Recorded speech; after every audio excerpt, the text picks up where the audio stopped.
Well, clearly, yeah, he can't work. He's not going to school anymore. He's in hiding. I'm not surprised by that at all. Are you? No, I guess not. I mean, George Zimmerman, his life has totally changed over the last 2 weeks. I mean, you know, regardless of his guilt or innocence, I would imagine he's out there looking for some aid as well. Yeah. They keep in mind also the Trayvon Martin's family also. They've been raising funds as well for legal defense because they have lawyers as well in this case. So this is not shocking. It happens in many other cases.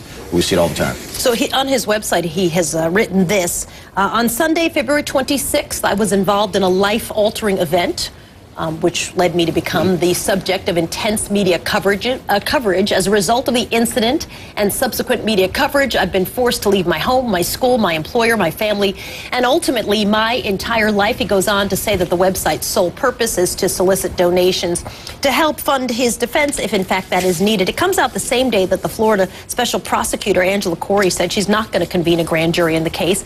Let's get right to Mark NeJame. He's a CNN contributor. He's also a criminal defense attorney. Nice to see you, sir. Thanks for talking with us. It doesn't strike any of us around this table that this is an unusual or surprising thing to do. Is this unusual for someone who's not been charged with a crime to start thinking about raising funds for potential defense? No, he needs an attorney now, and he's doing the right thing. These type of cases, I've handled many national cases, and they're all-consuming. His lawyers are going to be working for morning, noon, and night, and they need to make a living. And the reality of it is for those who might suggest, well, let him go get a job, he can't get a job. His life is truly in danger right now. There's been a rush to judgment by many, and suggestions that he has done it without really all the facts coming in. So I think that there's really very few alternatives right now other than to raise money. Having lawyers is an expensive proposition, and he needs them as early as possible. Well, there's no debate over whether or not he shot and killed Trayvon Martin. I mean, that's a fact of the case. Interestingly, on his website, he wrote, as I was just reading a moment ago, I was involved in a life-altering event, and then said, and calls it an incident as well. Does that surprise you?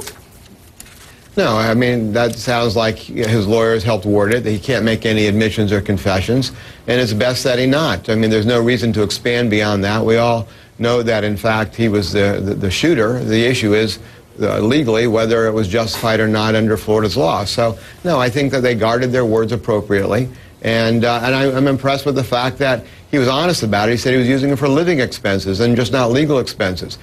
He's simply saying he can't work. And so I think that it was a full disclosure of what the funds were intended for, which is appropriate.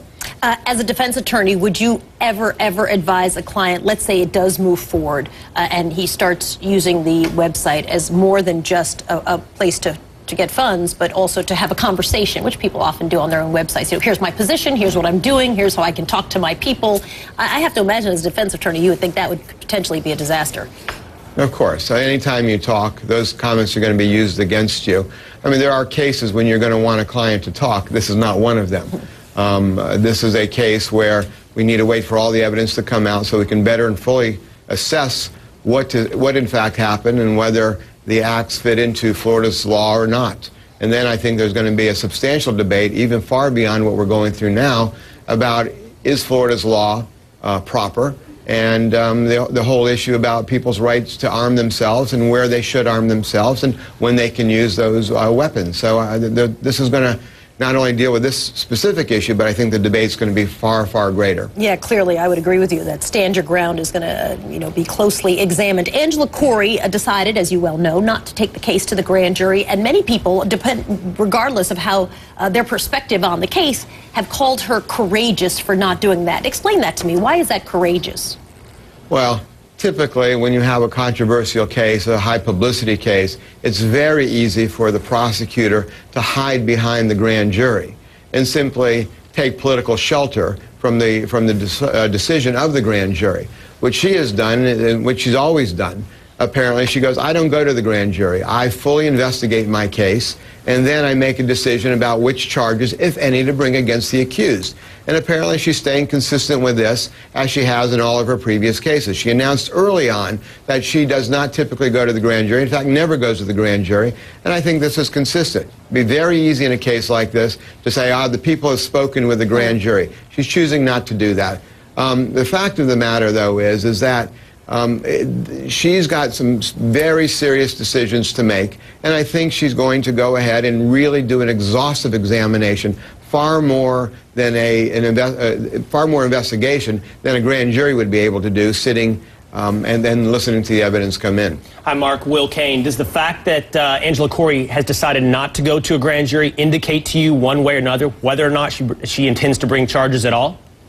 I don't think it indicates anything. I think that it's getting her the requisite time that she thinks she needs to go ahead and conduct a full and complete investigation. There needs to be tape enhancements. There's questions about when the plea for please help me is on the tape. There's still a debate as to who in fact was saying that. There's witnesses apparently in some form or another who are out there. There is some enhancement that needed to be done and has been done on the videotape when he was being processed or walked through the Sally Port at the jail. So there's a lot of things that need to be taken into consideration, and then those facts need to be plugged into Florida's law. And so there's a lot here. Then she has to determine, do the actions, can they prove a case in good faith? They have ethical obligations. Can they move forward in good faith? So there's a lot going on here. Hey, Mark, also, the grand jury date was set by the previous DA. She didn't actually set this, and so she really wasn't obligated to take it to the grand jury. Exactly. I mean, it could have been canceled anyway, but that's exactly right. Norm Wolfinger, the state attorney for that circuit, initially had it set through his assistant state attorneys. When she assumed the case, it was her case. This is her ball game. She'll make the decisions that she deems appropriate. And I think we have to take her at her word. She's a very tough prosecutor, without question. But this is consistent with what she's always done. She's going to go ahead and take the hits and take the responsibility for whatever the decision is, and she's moving forward appropriately. With no grand jury, that means no first-degree murder. That's now off the table. Does that surprise you? No, there's no first-degree murder here. That would require premeditation. I think that if we see charges come down, there'll be a manslaughter in one form or another, whether there'll be an aggravator because of the age of Trayvon. I think if we see a charge come down, it will be in the manslaughter category. Mark NeJame. Which is still very serious in Florida because you have a firearm used in the commission of a death. So, you know, we have very serious gun laws, especially if a death ensues. Mark NeJame joining us this morning, CNN contributor and defense attorney, criminal defense attorney. Nice to see you. Thanks.